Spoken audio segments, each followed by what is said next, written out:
This video was requested by Luke D. Thanks for the suggestion, Luke. If you want to request an Everything Wrong With video, leave a comment below.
Can we talk about the security on the Disney castle for a second? Nope. I'll give you props though. I like that there's no 70 seconds of logos sin here. That's good. But still, skip. Is it strange that these dolphins seem so happy to watch the ship go by? I mean, the people on board are dumping their actual shit into the sea and hauling in sea creatures to their deaths. I know we want to like the humans, but would they like them? No! Give them angry eyebrows! Oh look, one of your minions already answered it in the comments. They're doing my job for me. Plus, dolphins eat fish too, so they don't care.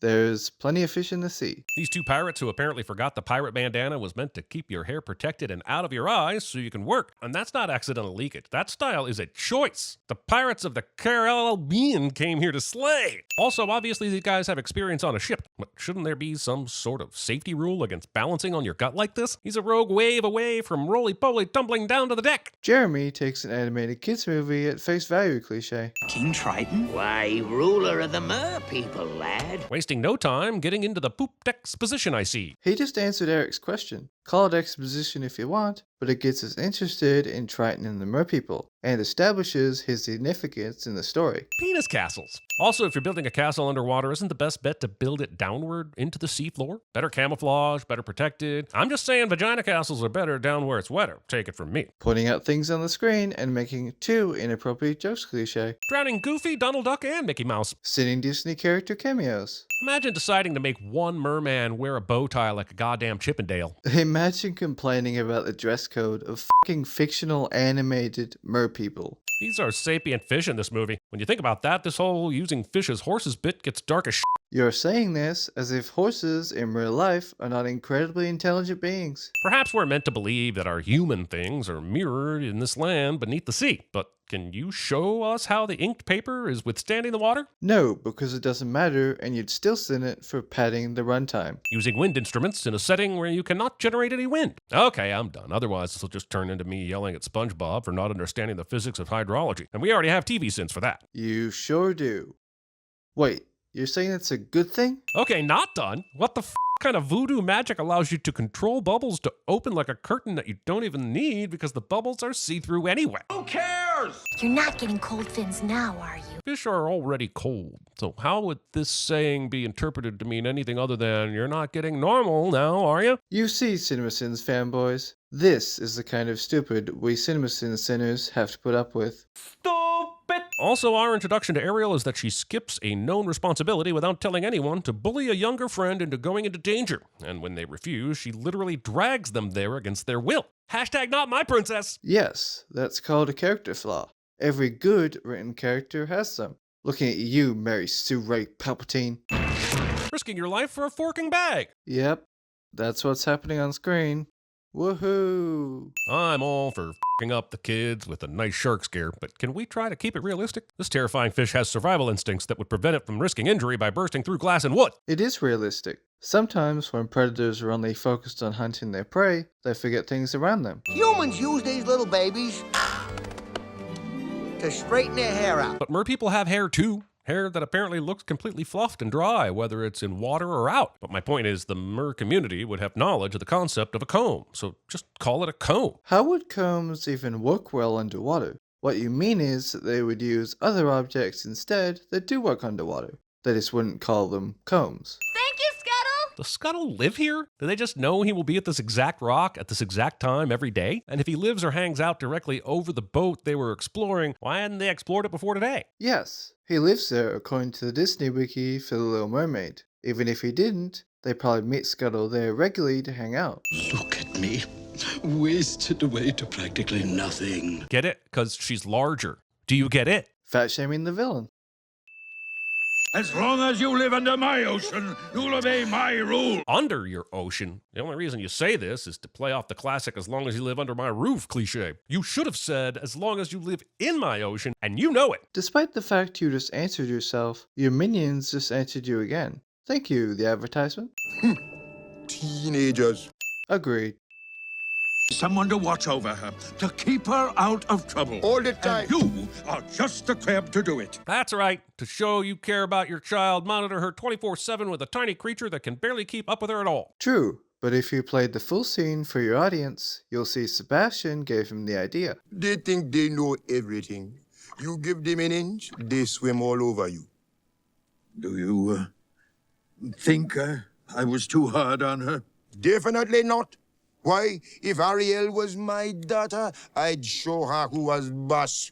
None of this flitting to the surface and other such nonsense. No, sir, I keep her under tight control. You're absolutely right, Sebastian. Of course. Ariel needs constant supervision. Constant. Someone to watch over her, to keep her out of trouble. All the time. And you are just the crab to do it. Though I can't play the song, I'm absolutely sinning the lyrics for rhyming "the girl who has everything" with "she's got everything." Sinning part of your world. That's worth these many sins. Ariel sings the line, "legs are required for jumping and dancing," and I'd just like to introduce her to Zion Clark and Gabe Adams. You've got a point there, but you're still sinning part of your world. That's worth these many sins. Just ask Rainer here. I agree. Deserves a sin off. I've never seen a human this close before. And I've never seen a human give so much to a recorded performance in my life. Then you clearly haven't met this guy.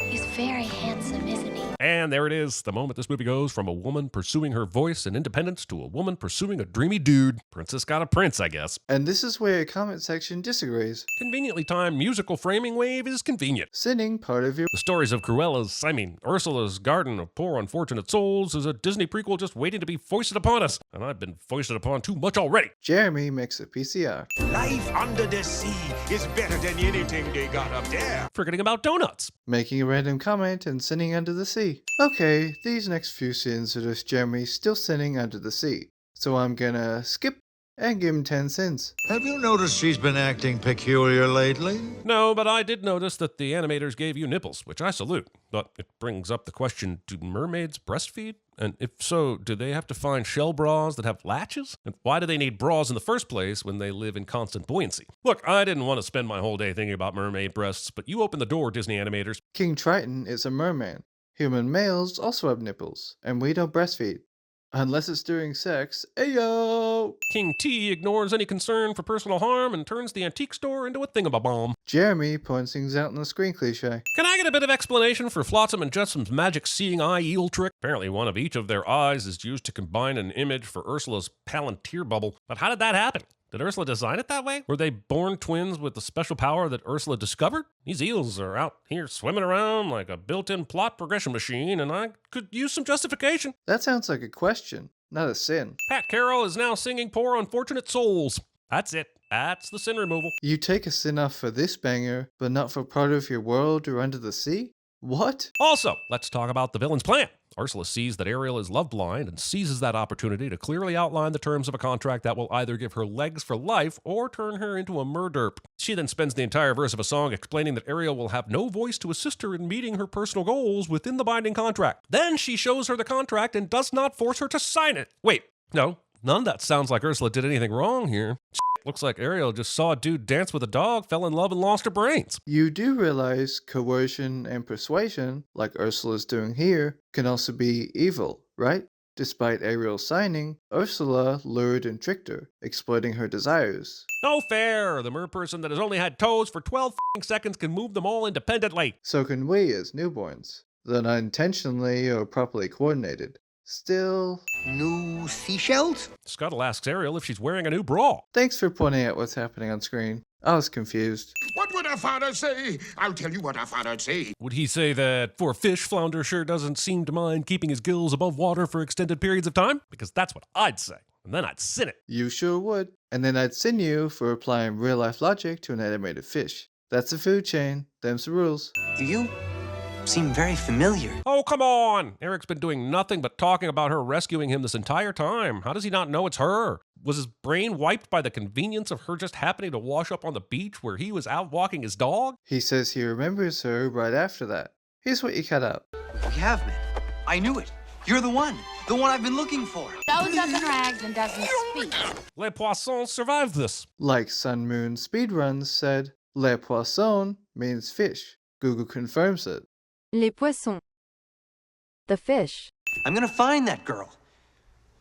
And I'm gonna marry her. Is Prince Eric any better than Gaston at this point? Fine, be grateful that you were rescued by a woman with a beautiful voice that you find visually appealing, but you don't know her at all. Not only could she be in a committed relationship with someone else, but she could also, I don't know, not be interested in marriage. You make a good point, but Shakespeare, Osman Yusuf, and I disagree on the Gaston part. Also, deciding to spend the rest of your life with someone and be tied to them legally because they laid on top of you that one time. People are married for stupider reasons. Not saying they're smart to do that, but it happens. Les poissons. I know you love it, but this really is just a discount Be Our Guest, huh? And no, I don't care which came first. Disney regurgitates themselves so much they've probably broken the space-time continuum by now anyway. Doesn't this correct your previous sin where you called Sebastian Le Poisson? This movie is only 80 minutes long, so understand the gravity of what I'm saying here. Movie has time for this. Still less than Endgame. We love Endgame, and it's 3 hours. Yikes, imagine holding it in the movie theater for that long. Destroying your kitchen like this in the hunt for one tiny crustacean. I haven't seen someone this pissed about a crab infestation since my college girlfriend. And roommate.